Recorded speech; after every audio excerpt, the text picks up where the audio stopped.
Be a bird helper. You can help.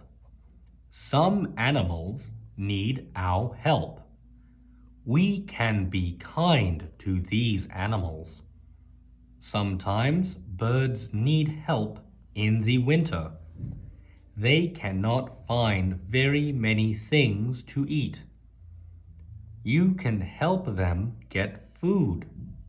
Make a bird feeder. How to make a bird feeder. 1. First, ask a grown-up to help you get a pine cone, birdseed, string, stick, and peanut butter or shortening. 2. Next, put shortening or peanut butter on the pine cone. Roll it in the seeds. 3. Then tie string to the pine cone.